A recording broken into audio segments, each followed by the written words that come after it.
Praise the lord. దేవునికి మహిమ కలుగును గాక. Vision QT fellowship YouTube channel వీక్షకులందరికీ యేసుక్రీస్తు నామములో వందనాలు తెలియజేస్తాను. నేడు మిమ్మల్ని ఈ విధంగా కలుసుకోవడం చాలా సంతోషంగా ఉంది. ప్రియమైన వాళ్ళారా, మీరందరూ బాగున్నారు కదా? నేడు ధ్యాన సమయ కార్యక్రమానికి మిమ్మల్ని ప్రేమతో ఆహ్వానిస్తున్నాను.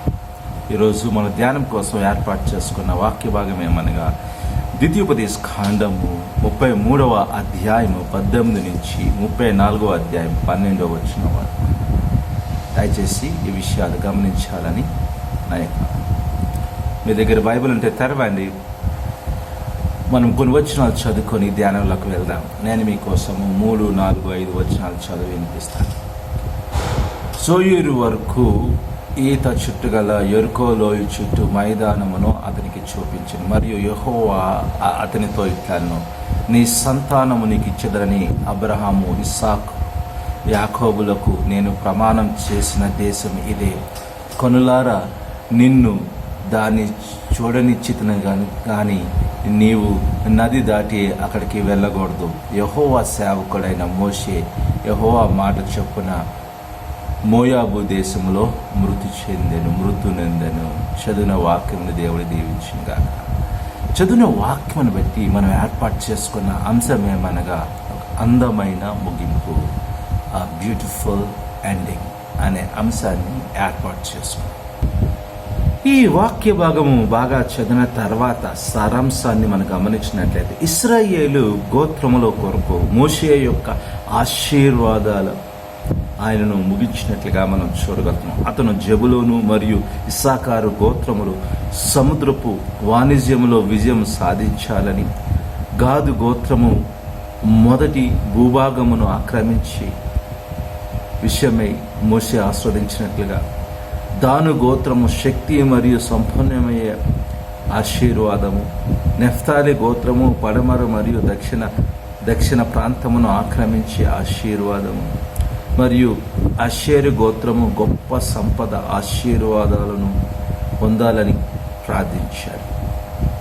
దేవుడు మోషేకు కానాను దేశాన్ని చూపించడానికి అతను నెబో పర్వతాన్ని ఆదరించినట్లుగా మనం చూడగలుగుతున్నాం. మోషే ఇంకా శక్తితో నిండి ఉన్నప్పటికీ అతని పరిచర్య మరియు అతని జీవితం దేవుని చిత్త ప్రకారము ముగించబడింది కదండి.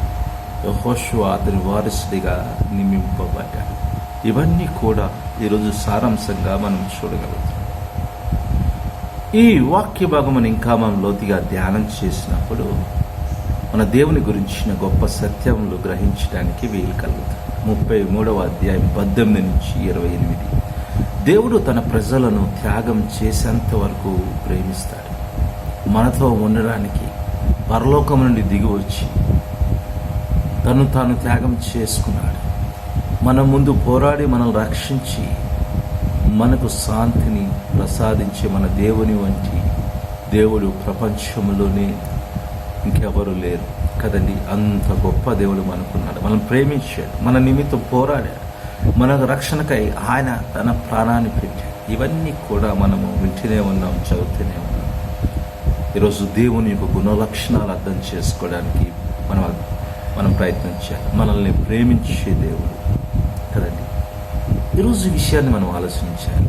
మన కోసం పరలోకము నుండి ఈ భూమి మీదకి వచ్చిన యేసు ప్రభువారు మరియు ఆయన సమర్పణ మనం ఏ విధంగా అర్థం చేసుకున్నాం, ఏ విధంగా జ్ఞాపకం చేసుకుంటున్నాం ఆలోచన చేయాలి. ఆయన మన దేవుడై ఉన్నాడనే వాస్తవం మనం గ్రహించాలి. ఆ విధంగా గ్రహించినప్పుడు మనకి బాధలు వచ్చిన, కష్టాలు వచ్చిన మనకు ఓదార్పు కలుగుతుంది. ఆలోచన చేద్దాం. ఈ వాక్య భాగం ఇంకా మనం లోతుగా ధ్యానం చేసినప్పుడు లోతైన విషయాలు గ్రహించడానికి వీలు కలుగుతుంది. చివరి వరకు నమ్మకంగా ఉన్నవారిని దేవుడు ప్రోత్సహిస్తాడు. 34వ అధ్యాయం 1 నుంచి 3 వచనాలు చూసినట్టు ఇదే మనం గ్రహించాలి. మరియు ఓదార్పునిస్తాడు. దేవుని కోసం మోసే పరిచర్య కానాను దేశాన్ని ఆక్రమించి ఆ యొక్క గమ్యం వరకు ఆయన కొనసాగాడు. అక్కడ ముగిసింది. అయితే దేవుడు తన నమ్మకమైన సేవకుడి కానాను దేశాన్ని చూపించాడు. మరియు ఈ దేశాన్ని ఇశ్రాయేలుకి ఇస్తానని వాగ్దానం చేశాడు. విశ్వాసముగా ఉండటము కష్టతరమైంది మరియు కష్టంగా ఉంది. అయినప్పటికీ దేవునికి అన్నీ తెలుసు మరియు మనల్ని ముందుకు ప్రోత్సహిస్తాం కదండి. విశ్వాసముగా దేవుని ఎదుట చివరి వరకు ఉండటం చాలా కష్టం. అదే విషయాన్ని ఇక్కడ మనం చూడగలుగుతాం. మోషే ఏ విధంగా దేవుని అయితే విశ్వాసంగా సాగాడో మనం చూడగలుగుతాం.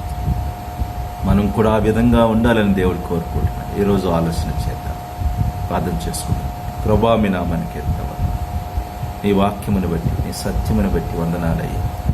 మీరు మాతో మాట్లాడారు, దాన్ని బట్టి వందనాలు. మీ వాక్యాన్ని మా జీవితానికి అనుభవించుకునే శక్తి దయచేయండి. యేసుక్రీస్తు నామములో ప్రార్థన చేసి పెట్టుకుంటున్నాము తండ్రి, ఆమేన్. ప్రియమైన వాళ్ళారా, ఇప్పటి వరకు దేవుని వాక్యమును ఓపికగా విన్నారు. దాన్ని బట్టి మీ అందరికీ వందనాలు తెలియజేస్తాను. మీ అనుభవాలను మాతో పంచుకోవాలని ఆశపడుతున్నాను. మమ్మల్ని సంప్రదించి దేవుని కృప మీకు ఎల్లప్పుడూ తోడైన. ఆమేన్.